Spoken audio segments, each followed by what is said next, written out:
think we're live. I think we are. And yes, we are live.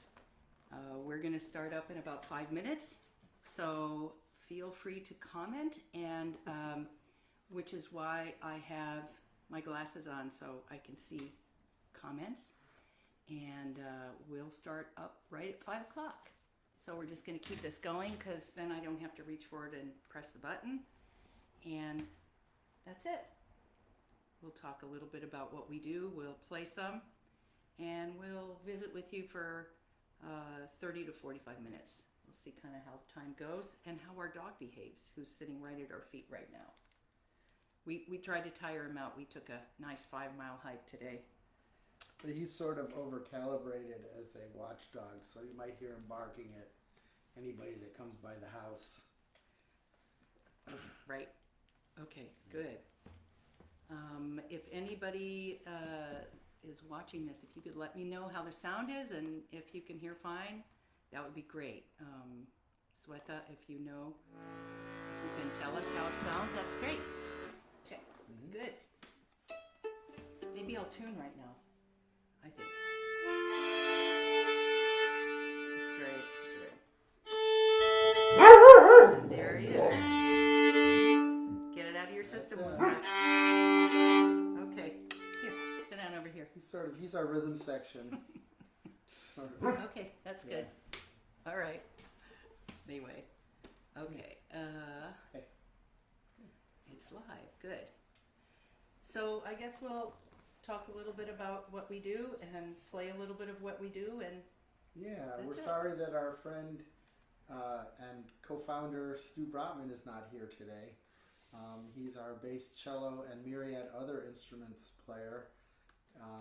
He's recorded all the records with us and is that's right. Also directed the Klezmer Schul project that we did several years ago, and is sort of an icon in many music scenes. First and foremost, the Klezmer scene, but other ones as well. Right. Exactly.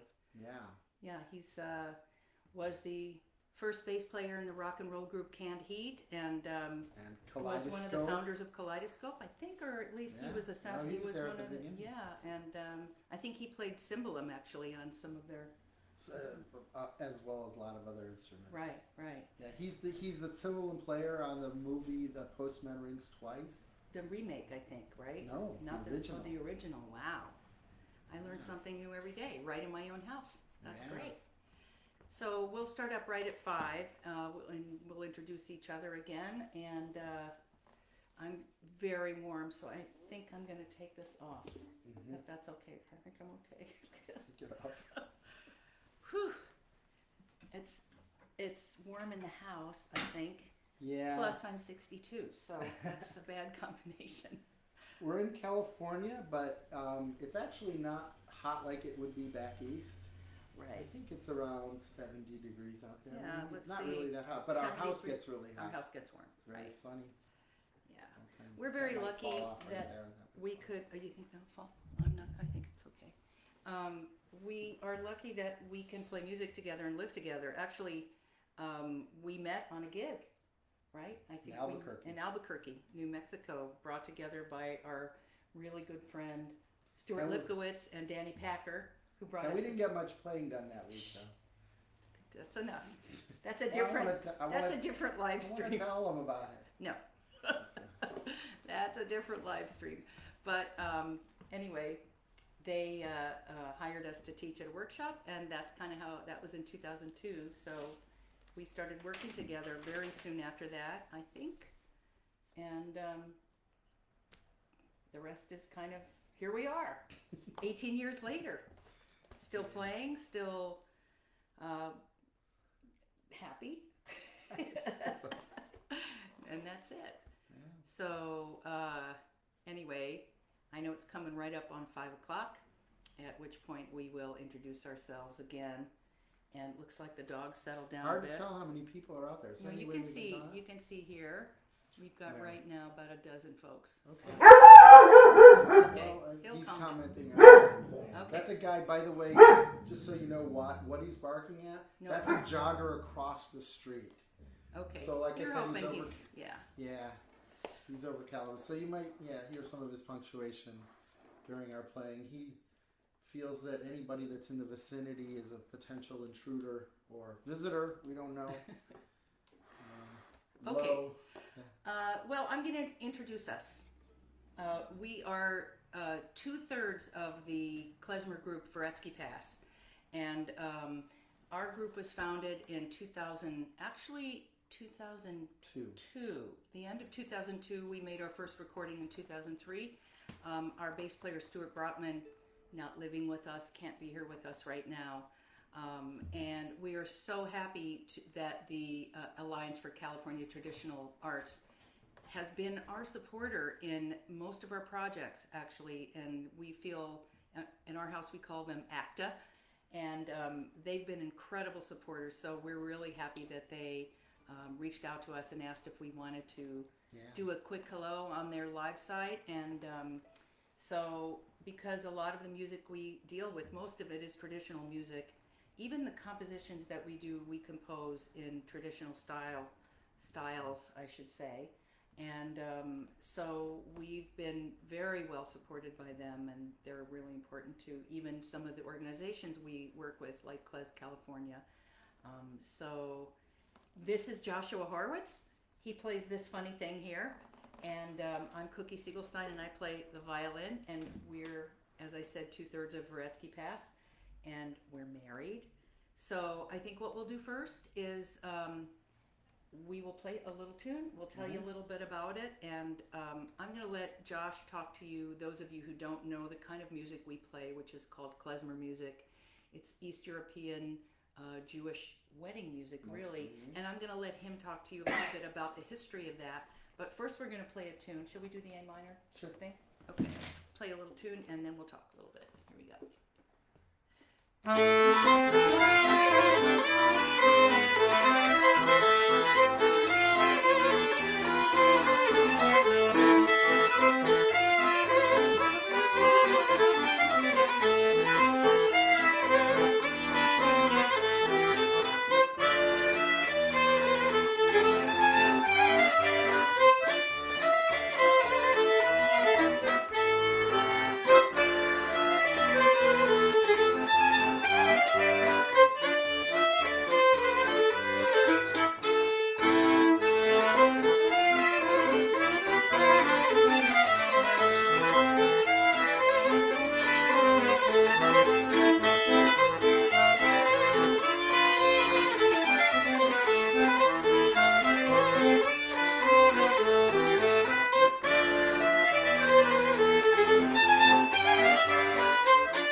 it was actually on our second album, First right?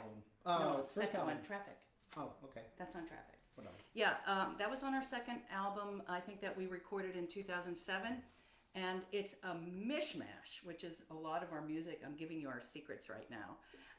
It's got some tunes from Hutzel melodies, and Hutzels are mountain people in, what are Carpathian they? Mountains. Carpathian Mountains, yeah, very close to where my folks are from. Yeah, there's Hutzels, Lemkes, and Boykes. Boykes and Lemkes, and yeah, those three, and Jews, and well, Ruthenians, and a lot of other people in those areas. Yeah, so their music gets mixed together a lot. Also, we put our music into suites, so we might begin the first piece with a dance, and then another type of dance, and then a third type of thing, and they just kind of goes on, just like you would at in an actual wedding, like at a dance thing. And sometimes we mix things that we wouldn't do at a wedding. So we would be playing a dance suite, and then suddenly go into something that's more for listening than dancing. But when we're playing, it's we don't try to play together, you may have noticed, neither rhythmically nor melodically. So sometimes we'll be playing different versions of the same melody at the same time. And it makes a really thick, sometimes texture of melody, which we love, but doesn't necessarily always match the kind of modern, puristic, clean aesthetic playing that people might sometimes associate with this music. Right. I think, the stories that I grew up with my family, my father is from basically at the base of the Veretski Pass. He would not have said Veretski. He would have said Veretski. So he was born in a town called Nizhny Veretski. And all of these types, the Hutzels, Ruthenians, Russians, Germans, ethnic Germans, Czechs, Slovaks, Hungarians, am I leaving people out? Ukrainians. All of these people, it was kind of, the Poland was 8 kilometers from there, the Polish border. So there was a real mixing of music. So the music that I grew up with was very mixed. And that's what I associated with what he called music from back home. And I hated it growing up. I had to play it when their friends came over. All of their friends, like my folks, were Holocaust survivors. So they played, I played, they cried. It sucked. I hated it. And so I rebelled by going into classical music and learning the viola. And if you would have told me when I was 12 years old that I would be sitting here playing this music on purpose, I probably would have kicked you in the knee. So only until I had my own kids, I realized I was going to have to come back to some kind of family history story that wasn't filled with sadness like the Holocaust was. And at that time, the Klezmer revival was happening. So people like Josh and Stuart were doing research, field work in Europe, trying to find people who either remembered melodies from either Jewish people who remembered melodies or people who played music with Jews and remembered some of the melodies and the styles they played. So they really did a lot of, it was real legwork. There was no YouTube and cassette tape machines. Cassette tape machines. Actually, I even had a Nagra at one point. What's that? An Uher, sorry, it was an Uher. Reel to reel. Very heavy, but very dependable. You could knock it around. So, yeah, a lot of the repertoire that we play comes from the field work that Stu and Josh did. Some of the songs that we've played, let's play Ich lieg hinter Gratis. Do you remember that? We haven't played that in a long time. No, but am I asking you to do something? That's okay. It's I think it starts on it's in G, right? Go ahead, whatever. I don't know. I know what note it starts on. It's a song. No, go ahead and play it. Okay, let's see if we can play this. This is something that actually from your field work, I think, right? Here we go.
actually, Ilana Kravitz just sent us a Dobry Den that was gathered by a musicologist, Moshe Veretski, who did his work in the 30s in the Soviet Union. And he had recorded this also as a Dobry Den, a greeting tune. So it was played as an instrumental tune to greet guests, perhaps at a wedding, but also there were words to it that were called Ich will Kinder gratis in Yiddish. It means I lay behind bars, about a person that's incarcerated. It's a prison song, kind of a rare text, but sung to this melody, which we don't know what came first. Whether was it a greeting piece or was contrafactum, like after the fact words that were put to it. A lot of this stuff, the research that's being done now, with some of the melodies that we play and that we call klezmer music, comes from from these expeditions by musicologists or ethnomusicologists in the 1920s. Moshe Veretski, which is what Josh just mentioned, and Sophia Magid. What's the other guy's name? Joel Engel, Ansky, Edelson, all of them were gathering. Same time Bartok was gathering melodies, and so it was kind of a thing to go into the provinces, go into the small areas, and get traditional music. So a lot of that stuff is in Kiev, isn't it? It is in in the Veretski Library in Kiev, which. Yeah, and they've put them out. They've put them out on some CDs. They've dubbed some of them, but a lot of them are still on cylinders.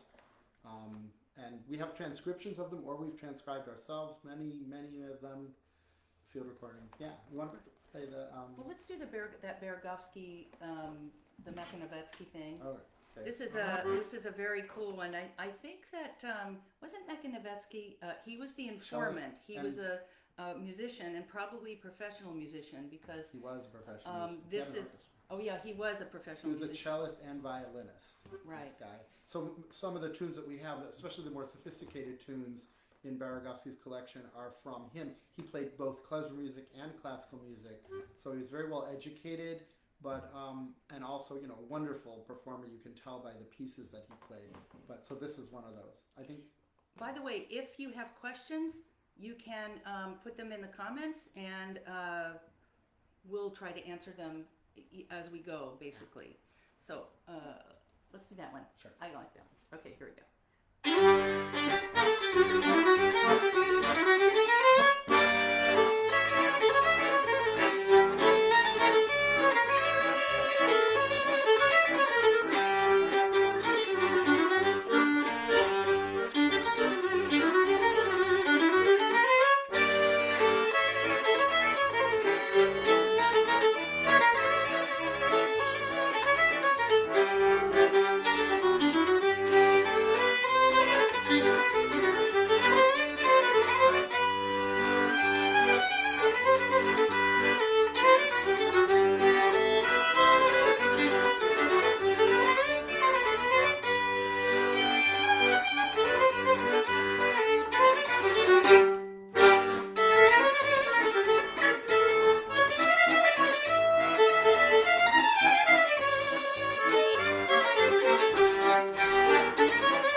that other folks have found and we've looked at to play and thought about playing are vocal tunes that have, like the Ichlig that we just played earlier.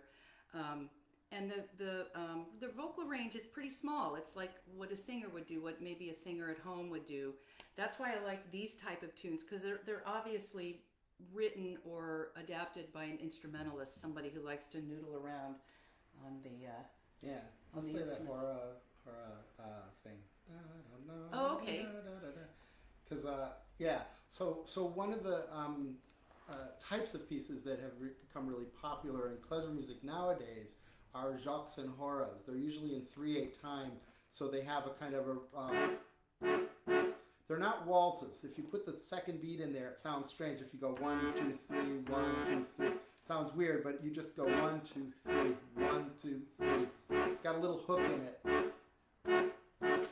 like that. And it's also called a hora or a jok, both Romanian terms. And the hora that most people would know nowadays usually comes from the Israeli hora, which had nothing to do with this type of hora anymore. It was kind of an amalgamation that the state of Israel kind of had contests and composers put together, an amalgamation of East European music so that they could have a kind of a new Jewish culture in Israel. But the actual older hora, the word, both the word and the types of music, the types of dances that we get are usually in 3, and in Romania they're in all kinds of meters, especially in 7 as well, and 7 and 3.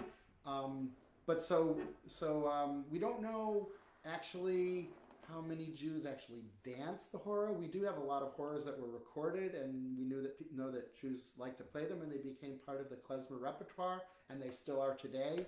But as far as the dance goes, we don't really know how many people dance the old hora, the Romanian hora. We just know that the music was popular. So that, and then we're going to go into a dance after that, I guess. Maybe. See if that works. We'll see. Okay.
look. I was giving you a look because I didn't want I know, to repeat I that first section.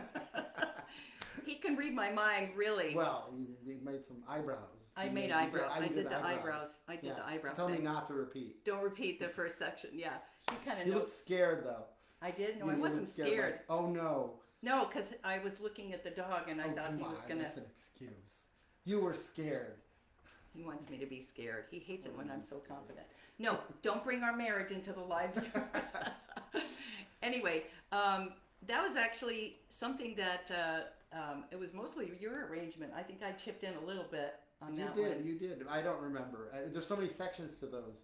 We love to string long things together. Well, first of all, you need to do that when you're playing for dancing because you can't just stop. So it helps to have pieces that. But we love colorful modulations so that they change little keys and go to different places. And this piece actually was almost fully intact the way I heard it from a field recording in Romania. The second piece, the dance. Oh, right. I think it was, well, we may have put together two pieces. I don't really remember. But the first piece that we played, the was Horowitz, Frankenstein. well, it wasn't Frankenstein, but Yeah. there were a lot of parts that I took a couple of big chunks from Romanian, some Romanian dances. But we do that. We like to put together these long suites.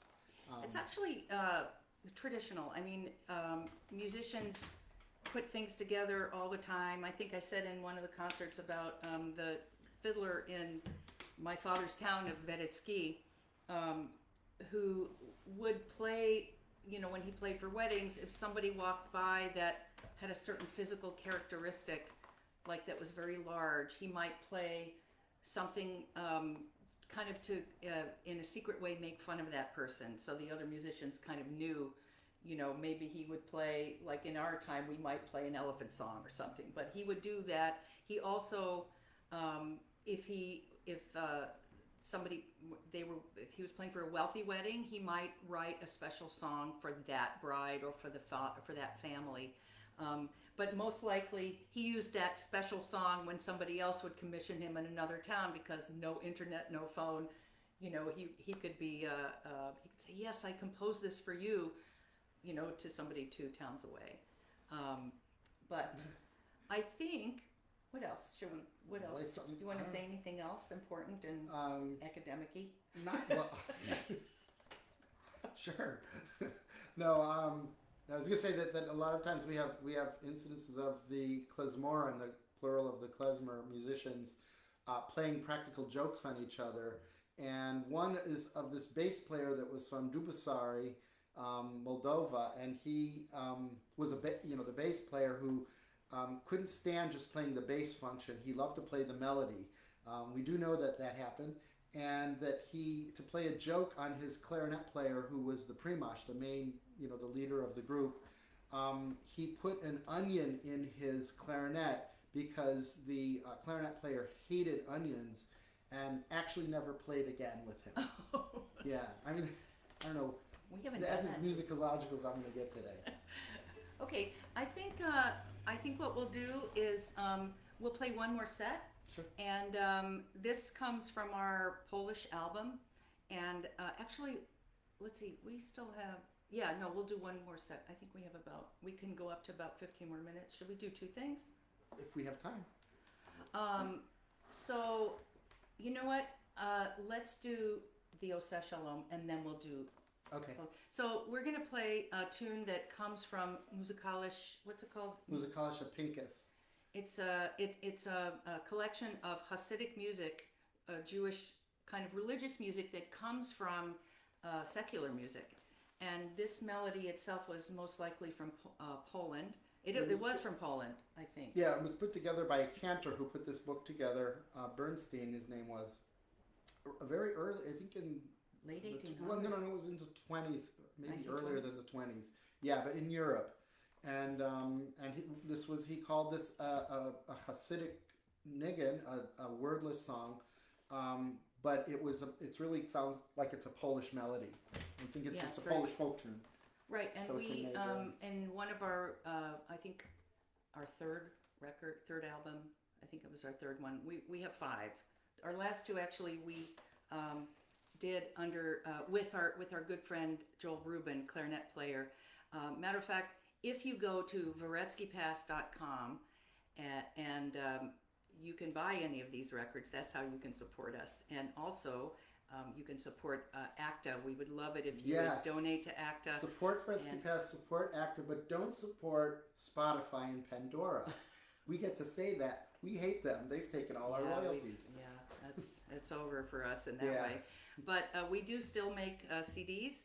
And this is from a project that Stu Brotman actually thought of, and that was to make a synagogue service that had no words, so there could be no divisive things, nothing for people to argue about. And we decided to follow the emotional flow of a synagogue service. But we created all the music. It's all from old sources, from some new sources, compositions, and we didn't want people to say, I don't like that melody for that prayer, so we made up new ones. And this one is the Oseh Shalom, which means bring us peace, I think, right? Yeah, and we're kind of playing it almost as a synagogue choir. A modern synagogue choir might do it. Okay, here we go. Or we'd like them to do it. Here we go.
That one.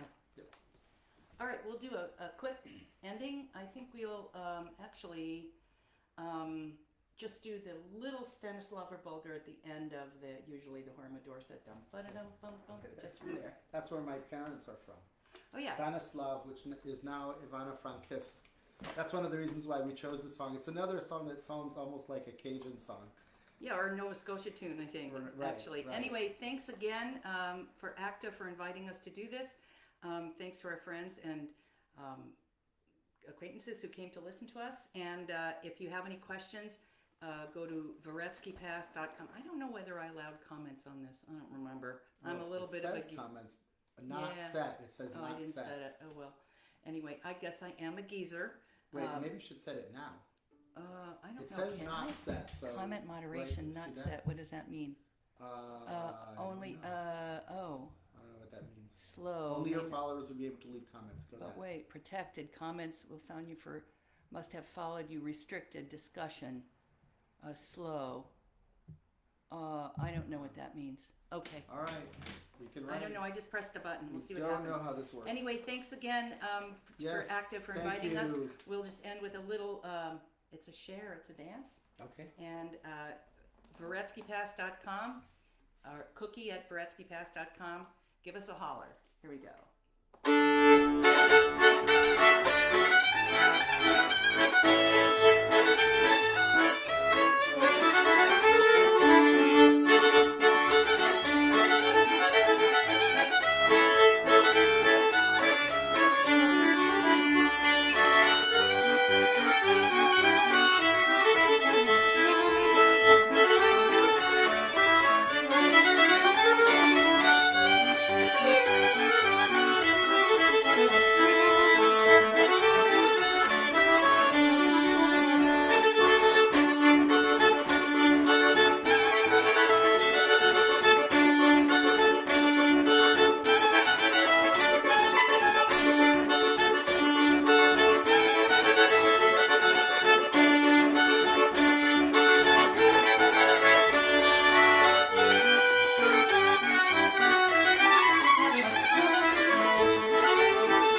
Thanks to ACTA. Yes. And be safe out there. Wear a mask. Okay. Thank you. Bye-bye. Thanks again.